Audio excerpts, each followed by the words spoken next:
টাকা দিয়ে, এরপরে মনে হচ্ছে আপনি গাড়ি চালাচ্ছেন, কিন্তু আসলে কিছু নেই। এগুলো সব হচ্ছে খিয়ালুল ইনসান, মানুষের কল্পনা। আরেকটা স্বপ্ন হচ্ছে বুশরা মিন ইনদিল্লাহি তাবারাকা ওয়া তাআলা, আল্লাহর পক্ষ থেকে একটা শুভ সংবাদ। এই আল্লাহর পক্ষ থেকে শুভ সংবাদ, এই জাতীয় স্বপ্নগুলো মানুষ দেখে থাকে ফজরের নামাজের আগ মুহূর্তে। একদিকে আজান চলছে, অন্যদিকে আপনার ঘুম ভেঙে গেছে এবং ঠিক সেই সময় আপনি স্বপ্নটা দেখতেছিলেন। তো বারবার যদি এমন স্বপ্ন আপনি দেখেন যে আপনার বাবা মারা গেছে, এর অর্থ তিনি মারা যাবেন এমনটা না, এটা আপনার অবস্থা আপনি মিলাবেন। এমন হতে পারে আপনার আব্বা আগে গুনাহগার ছিল, এখন গুনাহ ছেড়ে দিয়েছে, তিনি আল্লাহ ওয়ালা হয়েছেন, নামাজের দিকে এসেছেন। আল্লাহ তাআলা ওই ইঙ্গিতটা আপনাকে জানিয়েছে যে আপনার আব্বা তিনি জীবিত আছেন কিন্তু মারা যাচ্ছেন, জীবিত আছেন কিন্তু স্বপ্ন দেখতেছেন যে আপনার আব্বা মারা গেছে। তার মানে গুনাহের হালতটা তার কাছ থেকে আল্লাহ তাআলা মুছে দিয়েছেন। অথবা এর ব্যাখ্যা এমন হতে পারে, উনার যে শত্রুগুলো আছে সেই শত্রুদেরকে আল্লাহ রাব্বুল আলামিন মৃত বানিয়ে দিয়েছেন, উনি জীবিতই আছেন, উনার শত্রুদেরকে আল্লাহ তাআলা মৃত বানিয়ে দিয়েছেন। আর বস্তুত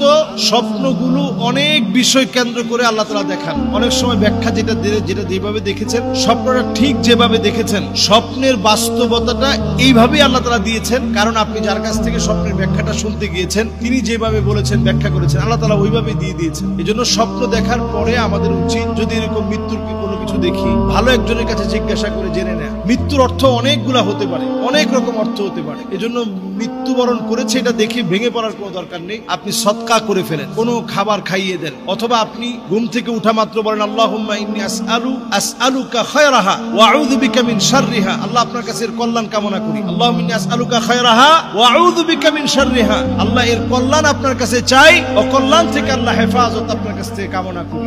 আল্লাহর কাছে এই দোয়াটা পড়ে নেন, দেখবেন ইনশাআল্লাহ স্বপ্নের যে খারাপ বিষয় থাকে এটা থেকে আল্লাহ হেফাজত করবে। ইমাম বুখারী রাহিমাহুল্লাহর মা স্বপ্ন দেখলেন ওনার পেটটা বড় হয়ে গেছে। সেই যুগের সবচেয়ে বড় আলেমের কাছে তিনি ব্যাখ্যা জানতে চাইলেন, ইমাম আবিদি রাহমাতুল্লাহি আলাইহি। তিনি ব্যাখ্যা করে বললেন, আপনার এই সন্তান যুগশ্রেষ্ঠ যুগ বিখ্যাত আলেম হবে, সুবহানাল্লাহ। তার পেট ইলম দিয়ে আল্লাহ তাআলা ভরে দিবে। ঠিকই ইমাম বুখারী রাহিমাহুল্লাহ যুগশ্রেষ্ঠ আলেম হলেন, যুগশ্রেষ্ঠ মুহাদ্দিস হলেন, আল্লাহ তাআলা ওনার পেট হাদিস দিয়ে ভরে দিয়েছেন। ইমাম বুখারী রাহিমাহুল্লাহ ছোটবেলায় স্বপ্ন দেখলেন ওনার উপর দিয়ে মাছি ঘোরাঘুরি করতেছে।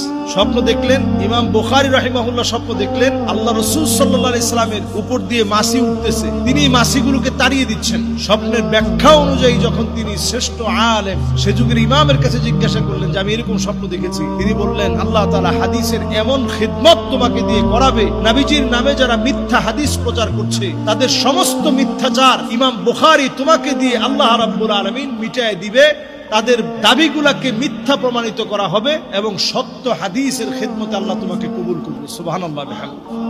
ঠিকই আল্লাহ রাব্বুল আলামিন ইমাম বুখারী রাহমাতুল্লাহি আলাইহি আল্লাহ রাব্বুল আলামিন